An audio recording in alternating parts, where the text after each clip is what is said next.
কি আপনারা প্রথম দিনই একদম বলি ভাই, শরিয়া আইন প্রতিষ্ঠা করে ফেলবেন কিনা? তাদাররুজ এটা খুব চমৎকার শব্দ, তবে তাদাররুজটা হয় বিধানের ক্ষেত্রে, ইমানের ক্ষেত্রে তাদাররুজ হয় না। আরবরা ওরা 333 কোটি দেবতারে বিশ্বাস করতে, এমন হয় না যে আজকে 32 কোটি কালকে 31 কোটি, তা হয় না, একটানে এক আল্লাহ।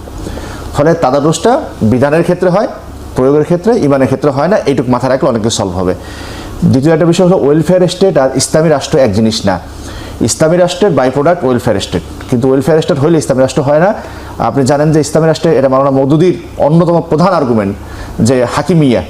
তো হাকিমিয়া যদি আল্লাহ না হয়, তাহলে ওয়েলফেয়ার হোল স্কোয়ার না, ওয়েলফেয়ার টু দ্য 10 যদি হয়, তা তো ইসলামী রাষ্ট্র হয় না। তৃতীয় একটা বিষয় হলো, আমরা বলি যে কোনো মানুষ যদি ইমান না থাকে, তারপরে সে 1000 কাজ করলে কোনো লাভ আসে না, আর ইমান থাকলে 5টা কাজই ভালো। বর্তমান যে আইন আছে, সেই আইনের সবটাই আসলে ইসলামের সাংঘর্ষিক না, কিন্তু এই আইনের ভিত্তি হলো, আবারও সেই আমরা মওদুদি রেফারেন্সে বলি, ভাই আমার শেষ করে দিয়ে, মওদুদি রেফারেন্সে বলি যে এখানে জনগণকে হাকিম মেনে, হাকিমিয়েতে জনগণকে মেনে এই আইন করা হয়েছে, ফলে এই আইনে পুরোটাই বাতিল। আর যে আইন আল্লাহকে হাকিম মেনে হয় সেটা। এখন কথা হলো যে শরিয়ার প্রাধান্য ক্ষুণ্ণ হয়েছে কিনা। আমরা বর্তমান বিশ্ব ব্যবস্থায় শরিয়া নাম উল্লেখ করাটাই অপরাধ বানায় ফেলা হয়েছে। এখন আমরা আমার প্রশ্নটা এটা বলি, ইসলামী রাষ্ট্র প্রথম দিনেই শরিয়া বলি, ওইখানে আসতেছি। এখন আমরা যখন ইসলামী রাষ্ট্র, মানে ইসলামী দলগুলো আছি, আমাদের বলা কওয়াতেও যদি আমি শরিয়াকে প্রাধান্য না দেই, তাহলে সেটা আমরা আপত্তিকর মনে করি। এইখানে জোটটা ভাঙার বা এটা সমস্যা ভাঙার প্রধান কারণ ছিল এটা, আমরা ইসলামপন্থীর একসাথে হয়েছিলাম, তখন জাকপা ছিল এবং ওরা যারা ছিল তারাও শরিয়া আইন নিয়ে আসলে খুব বেশি আপত্তি করে নাই।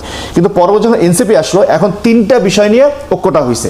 একটা বিষয় হলো দলীয় নির্বাচনের বিষয় হলো একটা কি 300 আসনে একক প্রার্থী মনোনয়ন দেওয়া, 2 নম্বর হলো জুলাই স্পিরিটকে ধারণ করে দেশ গঠন করা, 4 নম্বর হলো গণভোটের হ্যাঁ পক্ষে থাকা। এখানে ইসলাম কোথায়?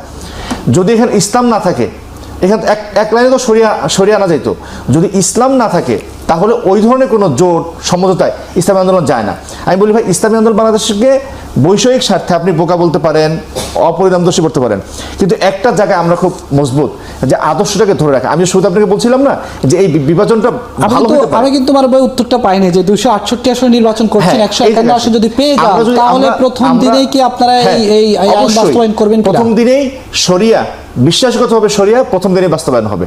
এখন আমি উত্তর পেয়ে গেছি। একটু বিরতিতে যাই, বিরতির পর ফিরে এসে আমি আবার আলোচনা করবো। দর্শক, নিচ্ছে ছোট্ট একটা বিরতি।